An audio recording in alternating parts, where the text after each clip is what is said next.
Hola a todos y a todas. Estamos en una nueva entrevista, una conversación con un buen amigo, un epidemiólogo, una persona de prestigio, gran prestigio, y que en los últimos meses él trabaja básicamente en el ámbito de la nutrición, es su gran línea de trabajo, donde tiene un gran estudio que vale la pena seguir y conocer, que es el Predimed, pero aparte de eso, hoy no vamos a hablar de nutrición, si te parece, vamos a hablar de la sanidad en llamas, vamos a hablar de la pandemia y vamos a hablar de un poco cómo habéis escrito este libro, La sanidad en llamas, por qué, cuáles son las claves del libro, qué es lo que os llevó a hacerlo y un poco las claves que contáis en el libro, si te parece.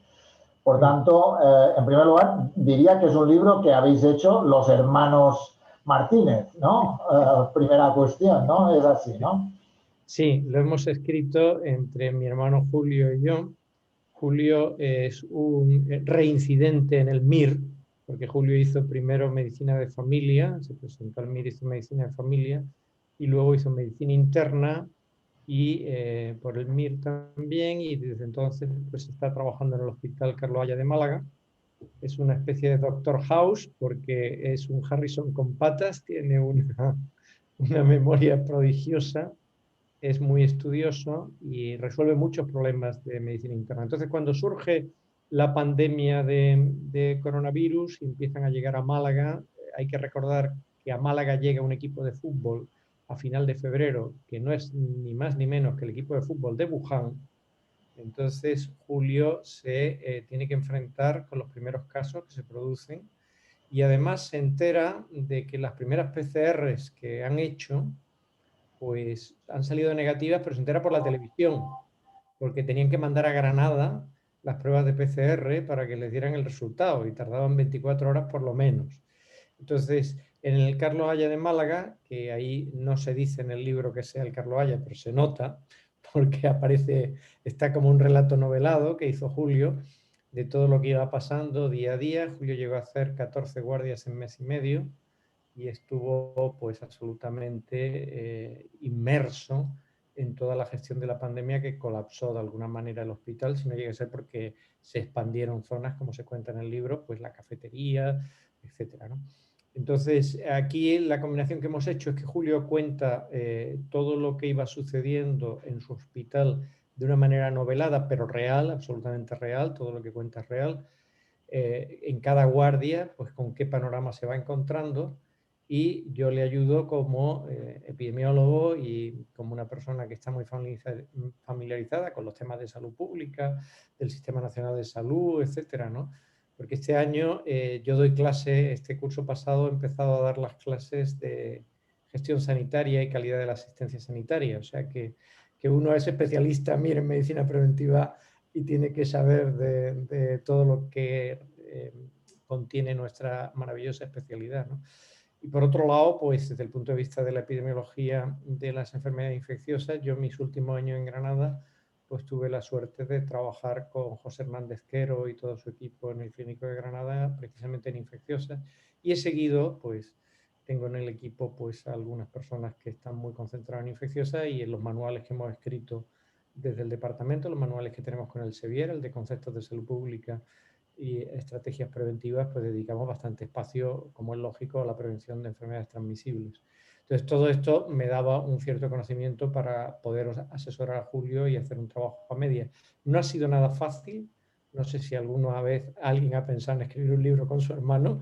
Tenemos los hermanos Cohen que dirigen bien las películas de cine, pero no es nada fácil. Hemos tenido que hacer 10 versiones hasta llegar a un acuerdo. 10 versiones del libro, o sea que esta que publicamos es la 10ª versión, las otras han quedado en los ordenadores. Y donde hemos combinado pues, los conocimientos de epidemiología y conocimientos de prevención y control de enfermedades transmisibles con los conocimientos más clínicos y más a pie de cama de enfermo que ha podido proporcionar Julio. Una de las conclusiones que llega el libro es que probablemente la política ha pesado más que la ciencia. Es una de las cosas que yo he dicho durante estos meses muchas veces, y es el pobre papel de los expertos en general que han tenido, menos de lo que debería haber sido, y que muchas veces los políticos, que son los que tienen que tomar las decisiones, no se han basado las decisiones que han tomado en lo que han dicho los expertos. ¿Por qué decís eso vosotros? Bueno, lo decimos porque ha dado la impresión muchas veces de que se tomaban decisiones que son de vida o muerte. O sea, que es que esto es muy serio. Porque, claro, nosotros hablamos bastantes veces de Taiwán. En Taiwán, con 24 millones de habitantes, a final del año 2020, y Taiwán tenía todas las papeletas para tener la mayor epidemia de Asia después de China, porque Taiwán tiene un contacto continuo con China, está a unos 80, 100 kilómetros de China, y hay mucho tránsito con Wuhan, etc.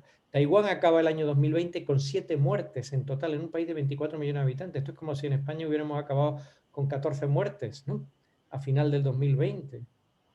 Entonces, en vez de esas decenas y decenas de miles de muertes. Entonces, en España lo que pasa es que se toman unas decisiones que ya digo que tienen unas implicaciones gravísimas, pues pensando en banderías políticas, en si esto me sirve o no, está toda la impresión para aparecer más en los medios de comunicación y por tanto tener mejor imagen, para que este candidato se le pueda mandar a unas elecciones, se adelantan unas elecciones o se dejan tener unas elecciones, se fomenta una manifestación del 8M por razones profundamente ideológicas en contra de todo lo que está diciendo la OMS, que tú lees los informes de febrero y dice que hay que evitar los eventos de amplificación de la transmisión, y le llama así, eventos de transmisión, de amplificación de la transmisión, ¿no?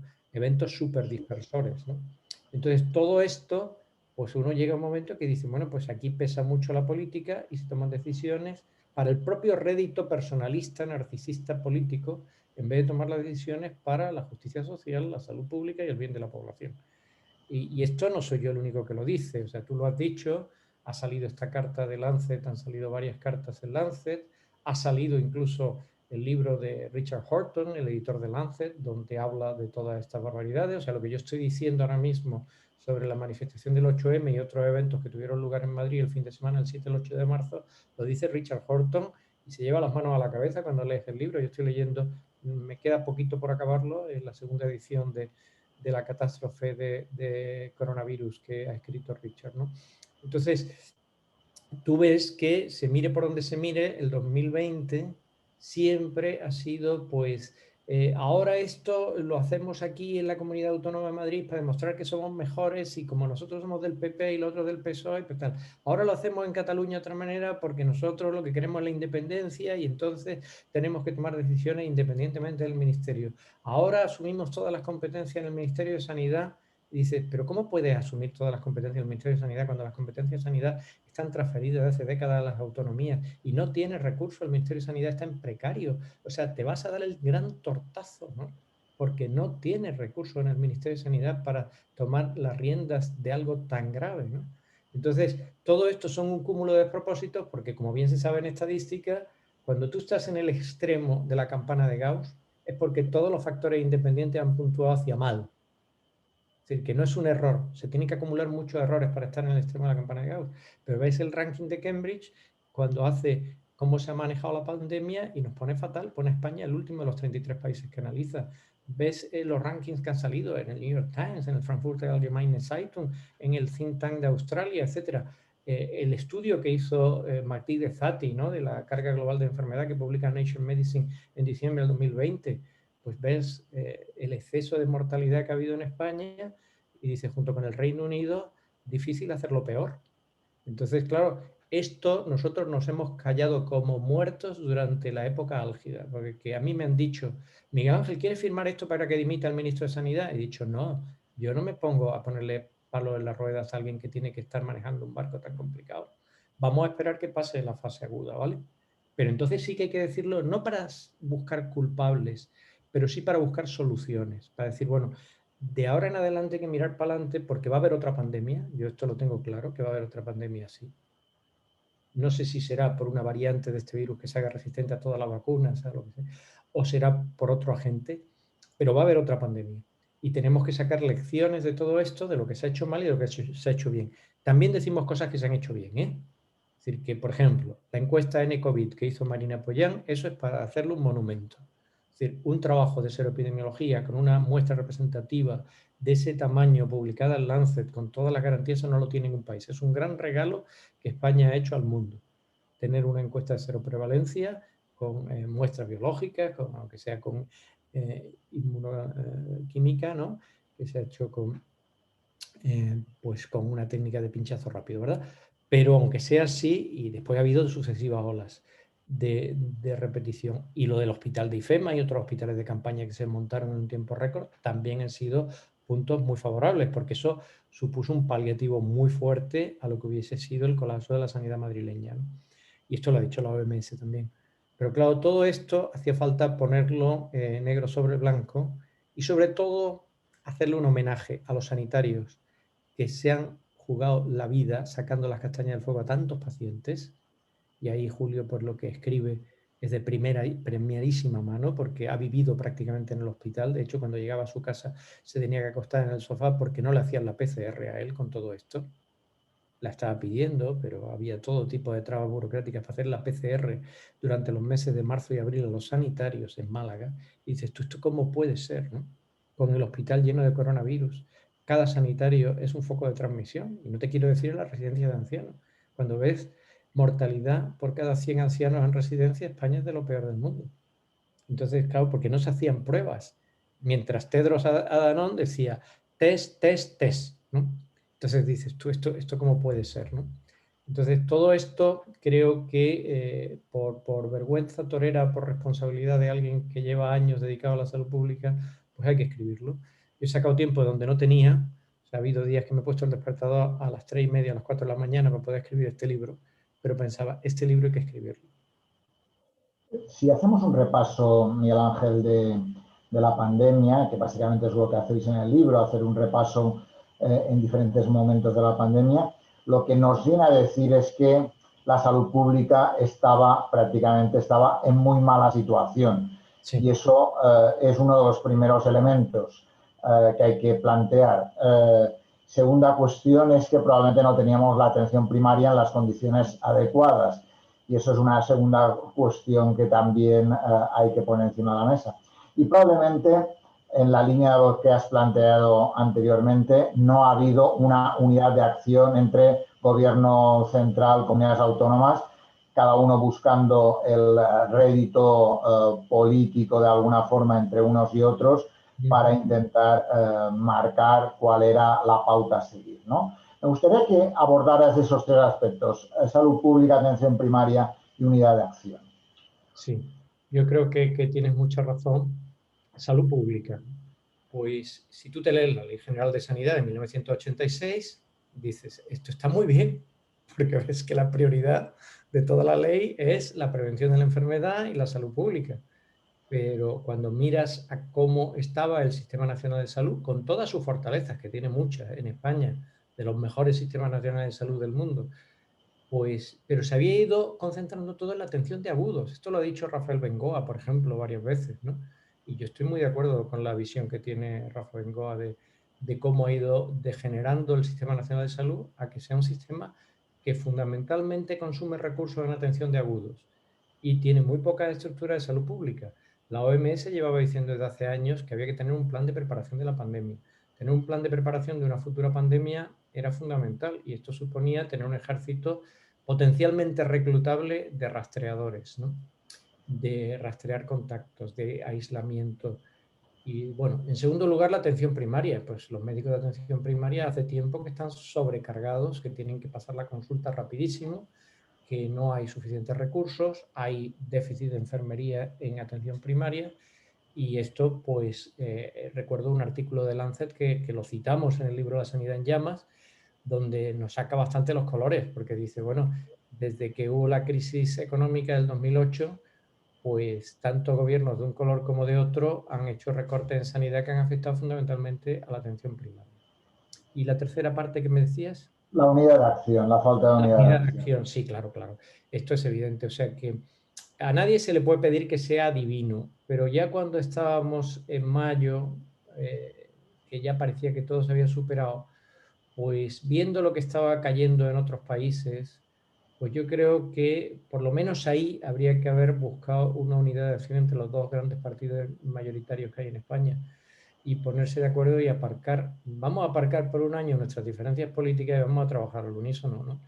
Porque esto lo llevaba diciendo distintas voces, es decir, miren, déjense de pelearse en estos momentos, porque no es momento de pelearse políticamente unos contra otros, ni de hacer elecciones. A mí me parece un error las elecciones vascas, las elecciones gallegas, las elecciones catalanas, las elecciones en Madrid en medio de una pandemia. Y dice, mira, espérate, o sea, ahora no es momento ni de campaña electoral ni de tirarse los trastos unos a otros, sino de arrimar todo el hombro a una causa común y darle prioridad a la salud pública. Esto hubiera sido lo del principio, pero tú ves que en medio de la pandemia, en poco más de un año, ha habido 4 elecciones en comunidades que no son pequeñas. Dice, ¿esto qué es, no?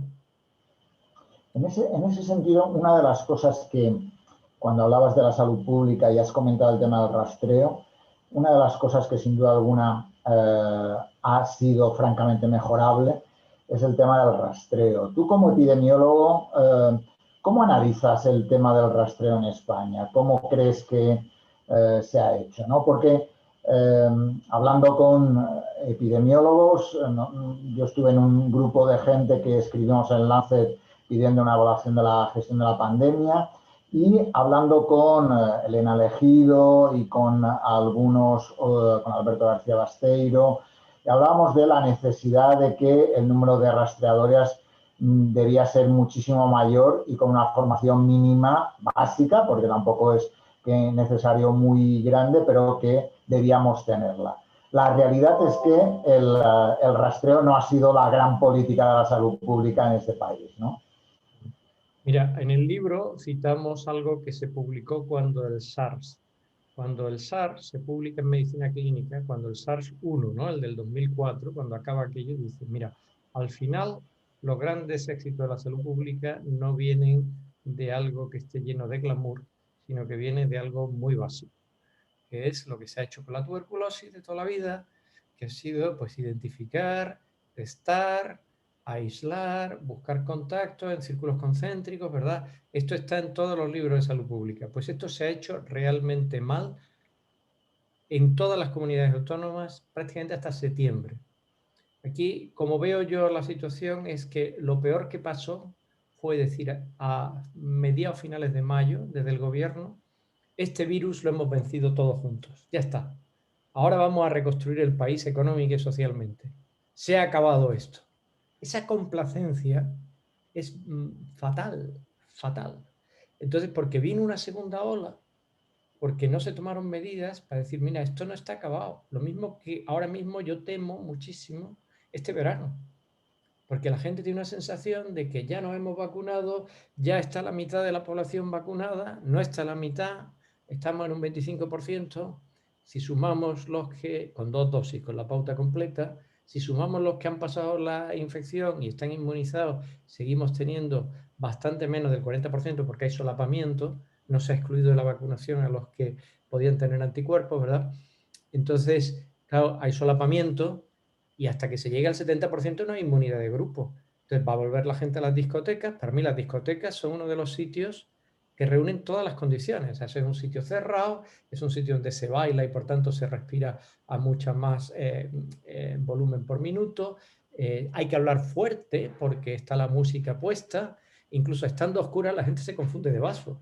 Entonces dice, van a volver las discotecas, que si el ocio nocturno, que si los empresarios del ocio nocturno. Mira, las discotecas son el sitio donde más se transmite, ¿no? Y va a volver esto este verano. Entonces, volviendo a los rastreadores, hubo la explosión a partir de agosto. Y hay ahora un trabajo en BNC Public Health que ha hecho un grupo del Carlos III, bastante bueno, que tiene además un mapa anexo. Y tú ves cómo desde los sitios más hacinados de la provincia de Lérida, de la provincia de Huesca, se va extendiendo a partir de junio, julio, se va extendiendo por todo el mapa del país. Y entonces en septiembre empieza a haber rastreo, pero empieza a haber rastreo de una manera muy heterogénea. Entonces a mí me decía la gente, oye, en Navarra, ¿por qué tenéis tanta incidencia acumulada en los 14 días? Porque yo conocía cómo lo estaban haciendo en Navarra, en el Instituto de Salud Pública de Navarra, y la gente trabajaba 2 semanas seguidas, los rastreadores y los que lo dirigían, que eran especialistas en medicina preventiva, entraban a las 7 de la mañana y salían a las 11 de la noche.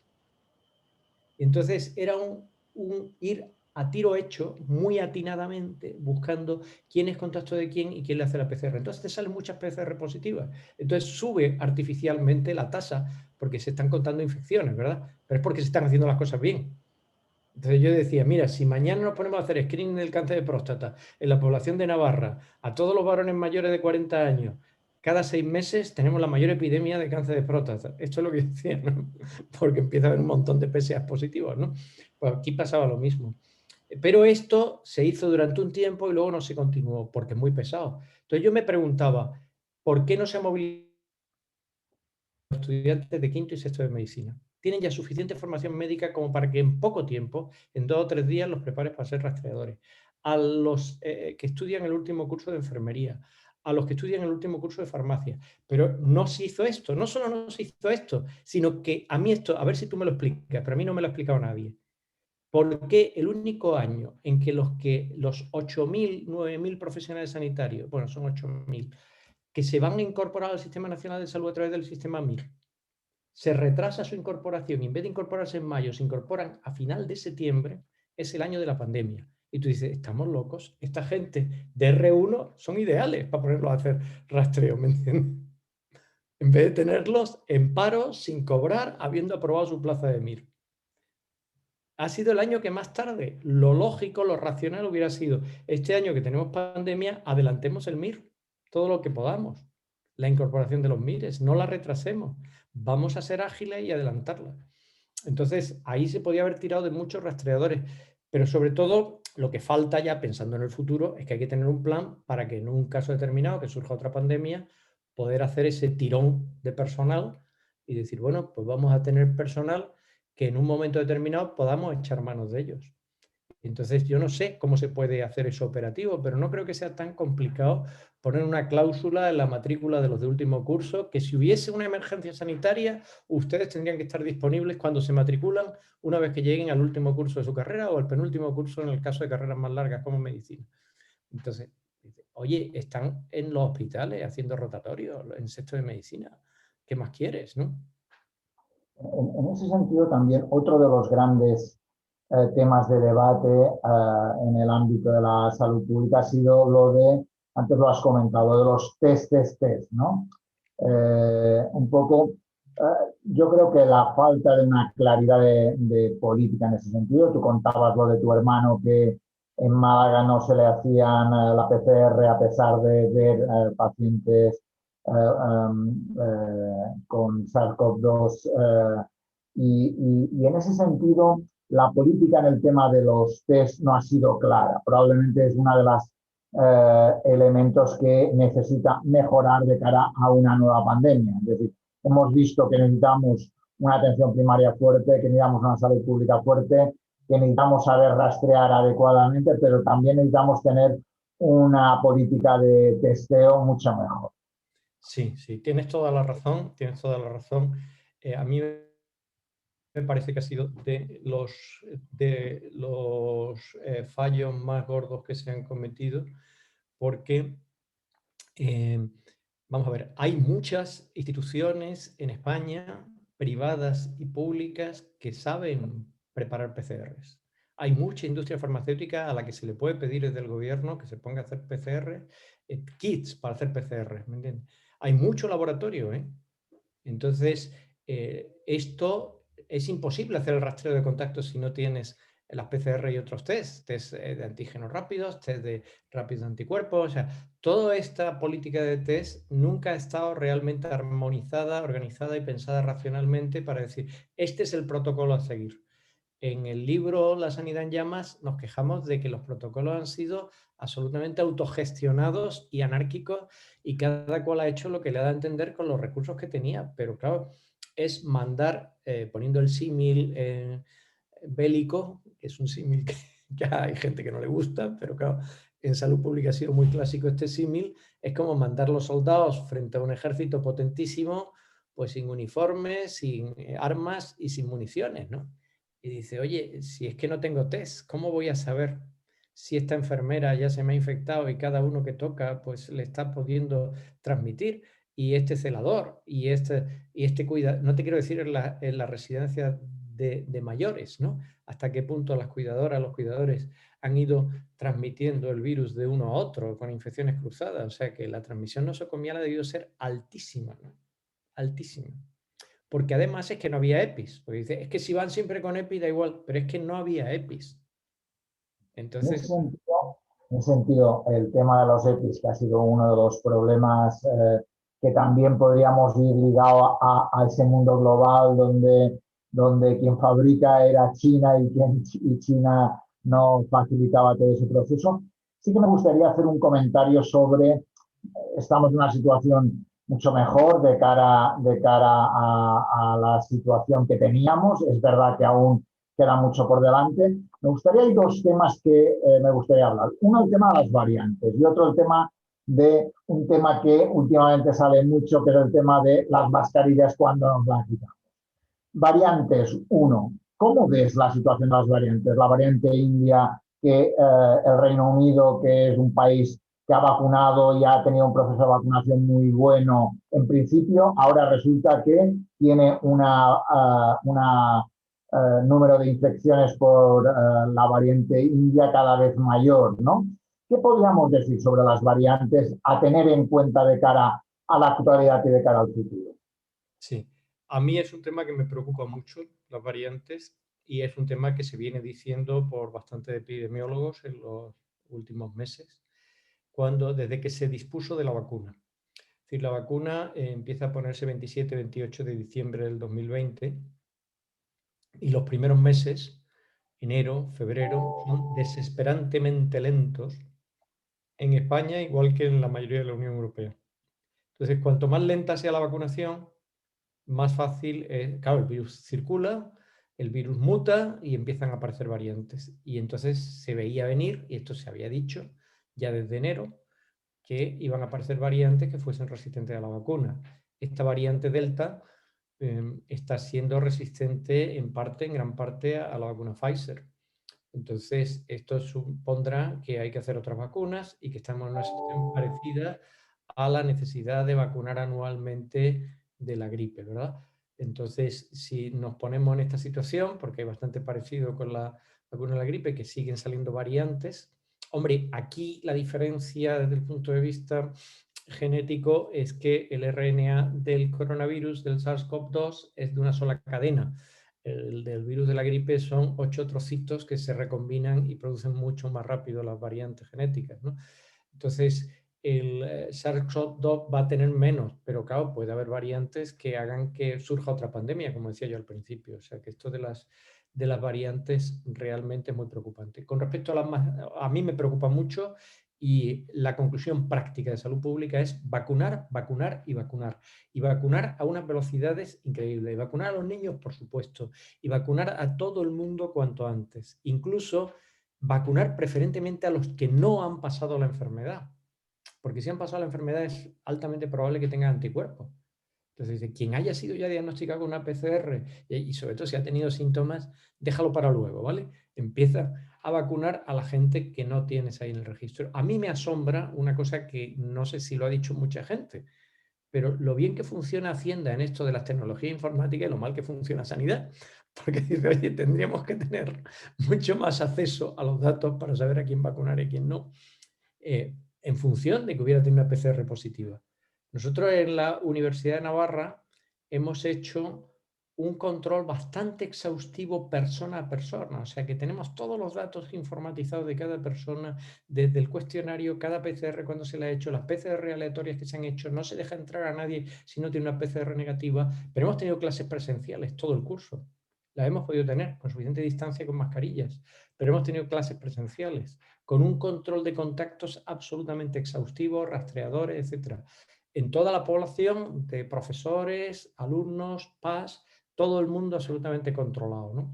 Entonces ha sido mucho trabajo, pero ha permitido bastante más normalidad que en otras universidades, ¿no? Entonces esto se puede hacer con los recursos informáticos y tecnología de la información que hay ahora mismo, ¿no? Entonces, con respecto a las mascarillas, yo diría, ojo que no estamos en inmunidad de grupo, ojo que en el verano pasado nos confiamos, fuimos autocomplacientes y triunfalistas y vino una segunda ola peor. Entonces, las mascarillas en interiores hasta el 2022 no se las debe uno quitar. Las mascarillas en exteriores, pues si tienes seguridad de que no hay nadie en 2 metros a la redonda, te la puedes quitar. No creo que sea tan complicado, pero tienes que tener seguridad absoluta de que no hay nadie en más de 2 metros a la redonda, que es un espacio, pues de eso, ¿no? De un diámetro de un radio de 2 metros, ¿no? Tú te haces un radio de 2 metros, calculas tú esto, que no es tan complicado, porque te imaginas a alguien tumbado un poquito más, ¿no?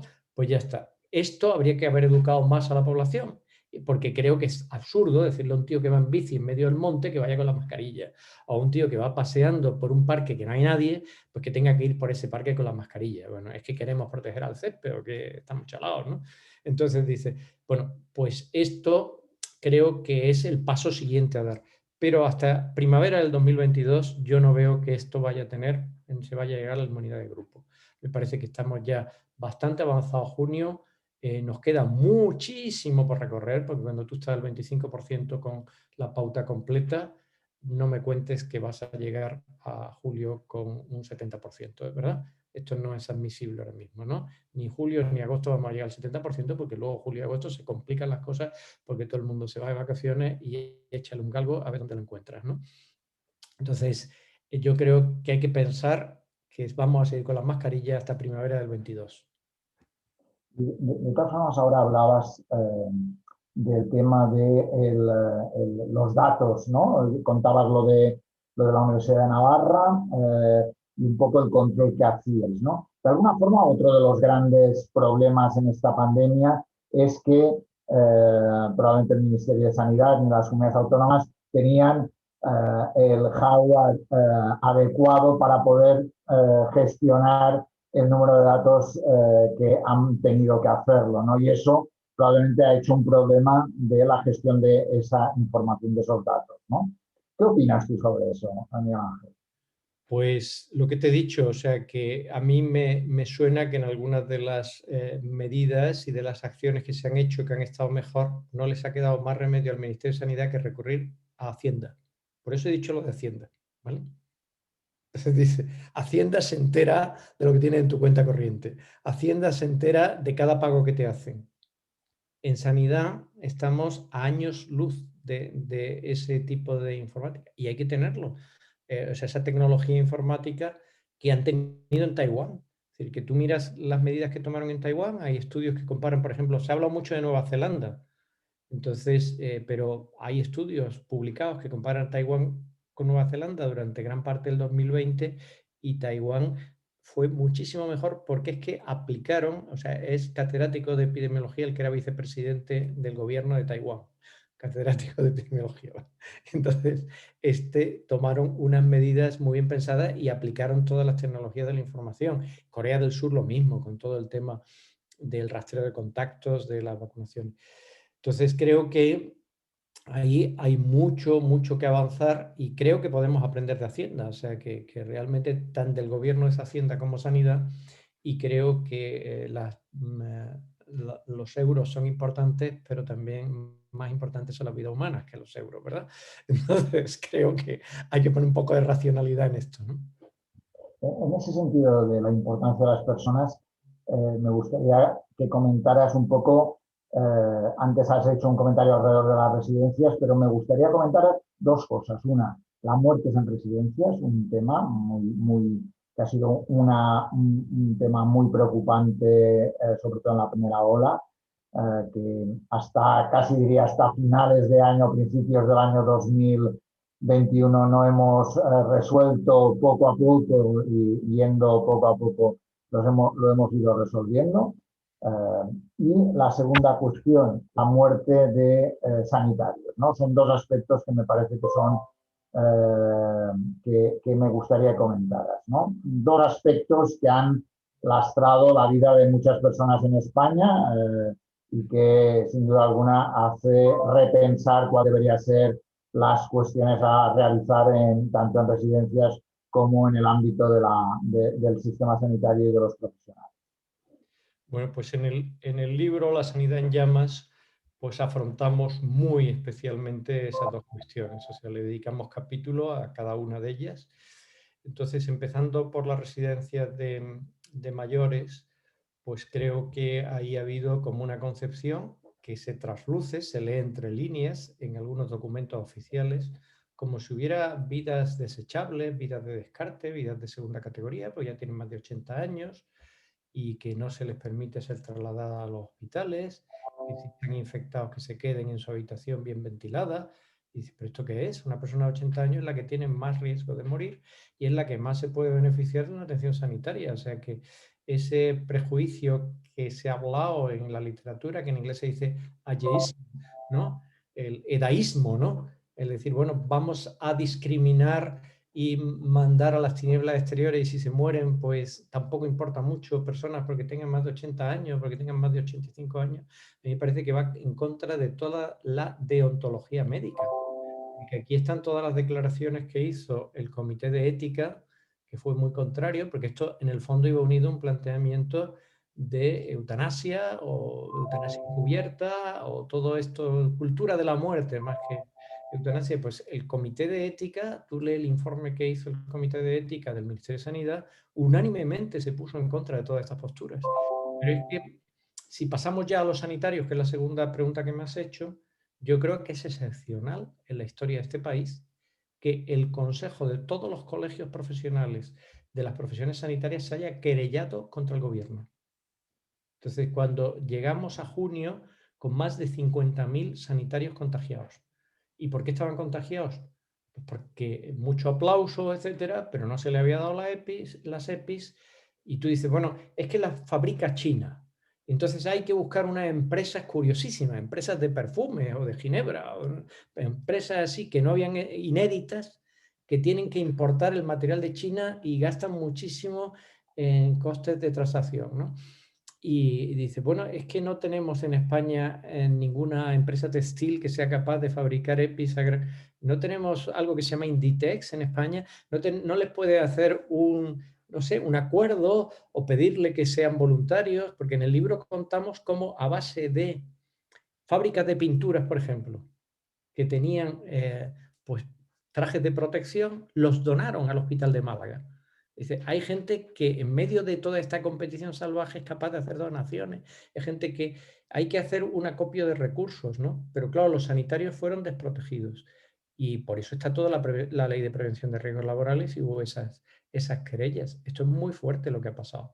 Porque en el momento que te quedas sin sanitarios, y en el libro se van contando cómo uno tras otro los compañeros de Luis, que es como se llama el protagonista del relato novelado, pero son datos reales, iban cayendo enfermos y eran un oncólogo, un médico de urgencias, un enfermero de... Mi hermano es el representante sindical de la UGT en Málaga, ¿no? Para todos los profesionales sanitarios. Uno de sus compañeros, enfermero, falleció contagiado. Es decir, sean los casos estos de celadores que van a su casa y acaban contagiando a su padre y a su madre y mueren su padre y su madre, ¿no? Y entonces se queda huérfano de padre y madre por haber estado salvando vidas. Entonces esto ha sido algo muy duro lo que ha sucedido y se les ha mandado sin hacer el acopio de material sanitario. Y yo pienso que es un defecto de gestión pues muy fuerte, muy fuerte. Y que quizás ha sido de los peores. O sea, cuando se hacen los rankings de cómo se gestionó la pandemia, no solo se tiene en cuenta las infecciones, la mortalidad, sino que se tiene en cuenta pues también cuántos profesionales sanitarios se han visto afectados y también cómo ha caído el Producto Interior Bruto, ¿no?, de un país. Entonces, esto lo combinan en distintos rankings que hay de clasificación de cómo se gestionó la pandemia. Nos preocupaba también al escribir el libro La sanidad en llamas que ahora en el 2021, con la perspectiva actual, claro, lo que estás viviendo cada día es como una especie de prisma que te distorsiona el recuerdo de lo que pasó en el 2020. Entonces queríamos que quedase claro lo que pasó en el 2020, porque ahora se puede tener como una sensación más optimista, porque ahora cuando ves un ranking de mortalidad y tal, España no está tan mal, está mal, pero no está en el conjunto de los países de todo el mundo como estaba a mitad del 2020, ¿no? Entonces, hay que dejar claro que ha habido pues, una negligencia, una ineptitud, una falta de capacidad de gestión realmente muy fuerte. Tú en ese contexto, ¿cómo valoras el papel de el Centro de Control de Alertas y en concreto de Fernando Simón en la cual entrevisté en este espacio de entrevistas también, ¿no? ¿Cómo crees que debería? Porque de alguna forma he leído que una de las cosas que tú planteas es todos nos equivocamos, todos nos hemos equivocado, quien no se ha equivocado es que no ha hablado, sin duda alguna, pero sí que planteabas que probablemente con el tiempo crees que hubiera sido necesario que hubiera presentado la dimisión, ¿no? En ese sentido, ¿cómo ves el papel del CAES como aspecto, como elemento central de esta gestión de la pandemia? Hombre, yo pienso, primero dejamos claro en el libro que cuando miramos a una persona concreta, singular, hay que mirar siempre primero lo positivo, pues, y alabamos aspectos de Fernando Simón en el libro. Y que no vamos a hacer nunca crítica a personas concretas, que se pueden criticar errores, pero no a las personas que lo han podido cometer. Desde el punto de vista de la actuación del CAES ya en su conjunto, pues yo pienso que ha cometido errores este centro y que estos errores le han desprestigiado delante de la mayoría de los profesionales de la salud pública y de la medicina de este país. Que yo pienso que ahora mismo el prestigio está bajo. Para tener prestigio, pues hace falta pues, suscitar admiración, hace falta pues dar unos pasos adelante, ir por delante, tener como una claridad de ideas, no contradecirse. Entonces, ya digo, se pueden criticar los errores, pero no a las personas que los cometen. O sea, este es mi principio en la vida. ¿Vale? Es decir, en el libro decimos bastantes cosas positivas, en concreto sobre Fernando Simón, que yo invito a la gente a que las lea, de toda su actuación en África, de todo su heroísmo en algunas circunstancias, y no creo que se le pueda hacer una enmienda a la totalidad. Lo que yo sí he dicho es que si yo hubiera estado en ese lugar, que no me hubiera gustado estar en ese lugar, pues seguro que algún error hubiera cometido. Pero si hubiera cometido yo, Miguel Ángel Martínez, si hubiera cometido muchos errores uno tras otro, yo habría dimitido. Al cometer varios errores, habría dimitido, porque pienso que es un verbo que hay que conjugar en este país. Y que llega un momento en que, vamos a ver, Nueva Zelanda, ¿qué es la primera medida que toma la presidenta y todo el gobierno de Nueva Zelanda cuando aparece la pandemia? Bajarse el sueldo un 20%. Y tú dices, esto lo hemos visto muchas veces en nuestro entorno. Y dice, esto suscita admiración. Y dice, se han bajado el sueldo el 20%, porque hay que gastar en otras cosas, ¿vale? Entonces, claro, el momento en que tú tomas decisiones de ese tipo, que de alguna manera son heroicas, tú te pones a la par que los sanitarios que se están jugando la vida. Pero es que en el libro se cuenta lo que comentaban los sanitarios cada vez que aparecía el CAES en la televisión, ¿no? Y entonces decía, bueno, esto es errático, esto no. Entonces queda desprestigiado delante de la clase médica. Entonces no hay una correa de transmisión, no hay una capacidad de que te sigas, no hay un liderazgo. Ejercer el liderazgo es algo muy duro, muy difícil, súper exigente para alguien que quiere tener de verdad un liderazgo que no es, digamos, la potestas que se decía en latín, ¿no? Tengo el poder, ¿no? El poder, ¿no? Y tengo autoridad moral. Y cuando digo una cosa, la gente me sigue. ¿Por qué? Porque me la he ganado a pulso esa autoridad moral, ¿no? Entonces, eso es lo que se ganaron en Nueva Zelanda. Y en ese sentido, habláis de las vacunas como extintores, ¿no? ¿Cómo ves la situación del extintor en la cual antes hablábamos de la unidad de acción, pero unidad de acción no ha habido en la gestión de la pandemia y tampoco en la gestión de las vacunas? Ha habido en los primeros meses de vacunas testimoniales por los acuerdos de Unión Europea, compañías farmacéuticas, después el tema de AstraZeneca y el tema de los problemas con los trombos, más toda la aparición del Convivax y los temas de dar o no dar segunda dosis AstraZeneca o dar Pfizer. Y en una situación en la cual aún nos queda mucho tema por hacer, como decías tú antes, ¿cómo ves esa situación de cara a este verano y de cara a final de año? ¿No? Bien, yo creo que ahí hubo un defecto de gestión, o sea, el déficit de mala gestión, la mala gestión fue de la Unión Europea, no es achacable con el inicio de la vacuna, o sea, que el inicio de la vacunación, que fue demasiado lento. Hay otros países que lo gestionaron mejor. como el Reino Unido, Estados Unidos, Israel, Emiratos Árabes, o sea, su dinero les costaría, ¿verdad?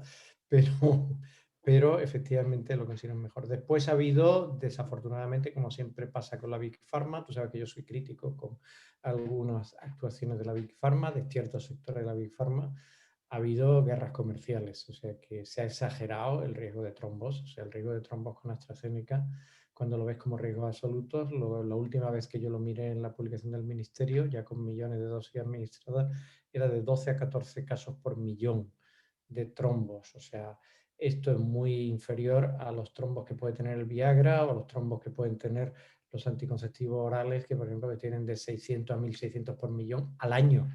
Porque claro, si hay uso continuado se va multiplicando. Y desde luego muy, muy inferior a los trombos que puede tener el propio coronavirus. O sea que realmente es un riesgo muy bajito y no es un motivo para tomar decisiones drásticas sobre vacunarse con AstraZeneca. Yo me he vacunado con AstraZeneca y vamos, me he puesto la primera dosis cuando me tocaba y ahora me toca el 9 de julio la segunda dosis y me volveré a poner AstraZeneca si me dejan. La que me digan, yo me pondré la que me digan, pero me va a tocar AstraZeneca y me pondré AstraZeneca. Si me dicen que me ponga Pfizer, me pondré Pfizer. Porque creo que no hay tanta diferencia en efectos adversos entre las vacunas. Creo que aquí se ha ido un poco más al unísono que en otras actuaciones, o sea, como el cierre perimetral, el cierre por barrios, por zonas básicas de salud. Aquí ha habido como más unanimidad entre las distintas comunidades autónomas y distintos partidos políticos que lo que hay que hacer es vacunar. Es decir, que creo que no hay comunidades autónomas que sean recalcitrantes por decisión política a la vacuna. Lo que tiene que ser es poner toda la carne en el asador para que sea muy rápido, porque ya digo, como se tarde, van a surgir variantes y acabará apareciendo la variante española. Lo que pasa es que hacemos menos test genéticos. Es decir, que en el Reino Unido apareció rápidamente una variante británica porque se hacían muchos test genéticos a los virus. Si tú haces mucha secuenciación de virus, pues vas a encontrar más variantes. Entonces, si se hacen pocas secuenciaciones, vas a encontrar pocas variantes. Entonces aquí, como pasa siempre en todos los sistemas de vigilancia de epidemiología, pues gente que hace las cosas mejor y que es, digamos, con un exceso de celo, pues puede crear epidemias y puede crear problemas que de otra manera estarían ocultos. Pero vamos, yo creo que habría que hacer más secuenciación y estar muy atento a las variantes. También porque la tecnología del RNA mensajero para las vacunas permite desarrollar vacunas para variantes específicas con poquito cambio tecnológico. O sea que esto es una ventaja que se tiene ahora y por tanto hay que estar muy atento a las mutaciones que pueda haber. Y ya digo, como se tarde en vacunar, teniendo en cuenta todos los problemas para vacunar que va a haber en verano, porque es muy fácil durante el curso académico, pero cuando se van de vacaciones, los colegios están cerrados, mucha gente pues se lleva a los niños por ahí, es decir, hay que vacunar niños, están en el monte perdidos, están en una playa hacinados, que es de otra comunidad autónoma, que es de otro servicio de salud, o sea, ¿no? Todo esto puede complicar y que muchas vacunas que tendrían que haberse puesto en agosto o en julio se acaban poniendo en septiembre y retrasará todo el proceso. Eh, ya está, hemos hecho un repaso por toda la pandemia. Básicamente hemos empezado en febrero y hemos terminado casi lo que va a pasar dentro de un tiempo. ¿Alguna cosa que quieras un poco terminar? ¿Qué es lo que te gustaría que hubiera? Porque una de las cosas que has dicho muy claras es que va a haber una nueva pandemia, seguro. Yo estoy en tu línea. Yo pienso que va a haber nuevas pandemias. Estamos en un mundo en la cual las posibilidades de que nuevos virus aparezcan son muy altas, por tanto, habrá que estar prevenido. ¿Cuál sería tu clave de cara al futuro? ¿No? Pensando, si a ti te encargaran de decir cuál es tu mensaje para poder hacer una gestión más adecuada de cara a un futuro. Primero, probablemente habría que evaluar cómo se ha hecho esta. De alguna forma hemos ido haciéndolo por tu parte, pero ¿qué es lo que deberíamos hacer de cara al futuro?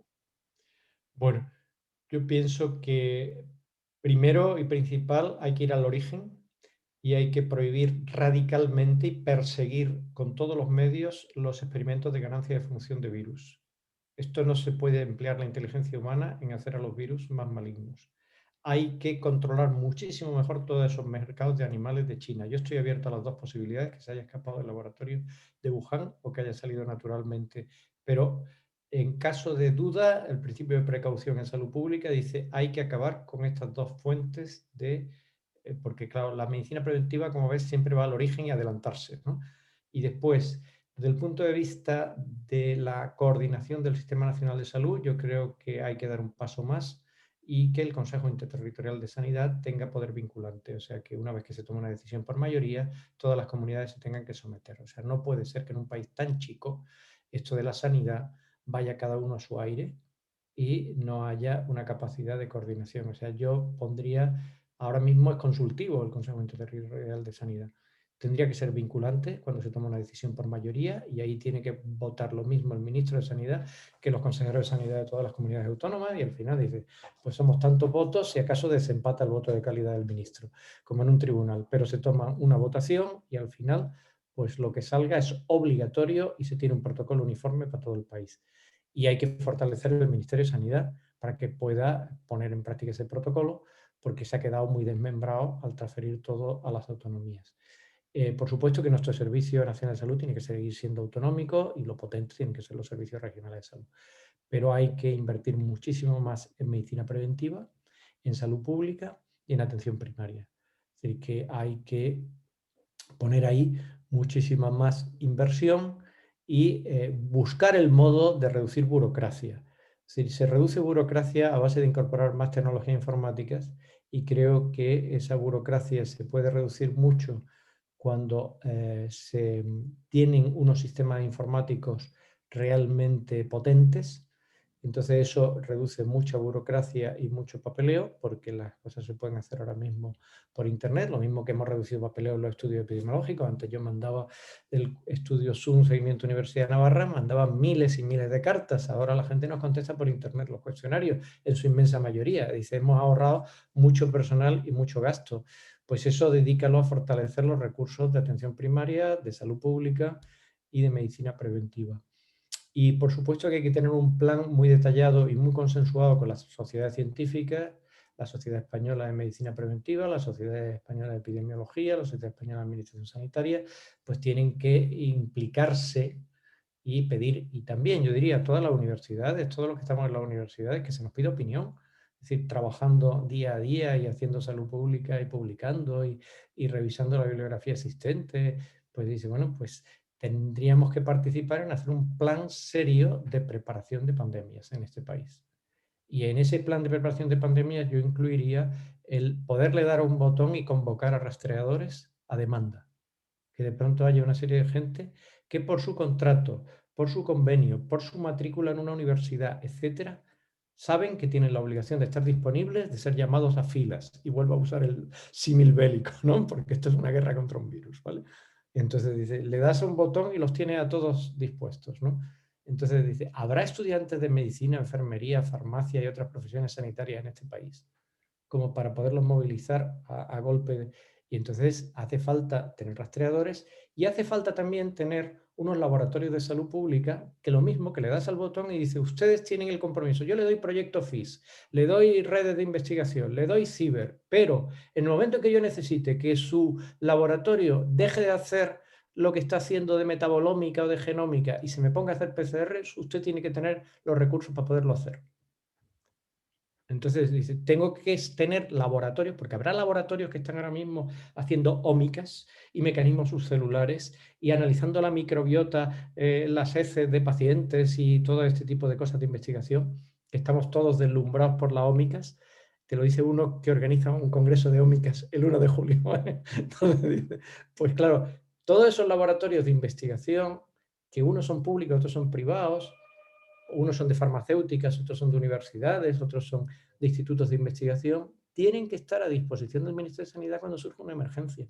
Eso es un verdadero CAES, un verdadero centro de alerta y emergencia sanitaria, que tiene capacidad de convocar todas las fuerzas de la sociedad, y este es el principio de la salud pública, al servicio de una causa que puede matar, porque según el Institute of Health Metrics, te dice que han muerto 125.000 en España por coronavirus. Esta es la estimación que yo más me creo. entre marzo del 2020 y mayo del 2021. 125.000 personas, ¿no? Entonces dice, bueno, pues, ¿y esto porque no se tenía este plan de preparación de una pandemia? Está muy bien hacer cortes, está muy bien hacer papers, está muy bien, pero hay un momento en que hay que decir, pare usted de hacer todo eso y dedíquese a poner su granito de arena a todo el mundo junto y a meter todo el mundo el hombro para esto. Pero quien dirija eso tiene que tener prestigio, tiene que tener autoridad, tiene que suscitar admiración, tiene que tener liderazgo. Pues muchísimas gracias por tus palabras, por ese libro que habéis escrito entre hermanos y nada, enhorabuena y seguimos hablando del tema, que seguramente habrá que seguir hablando, no sé si ahora, pero probablemente dentro de un tiempo para valorar cómo va pasando y cómo vamos actuando a partir de ello. Muchísimas gracias, Miguel Ángel. Gracias a ti, siempre un placer, Carles.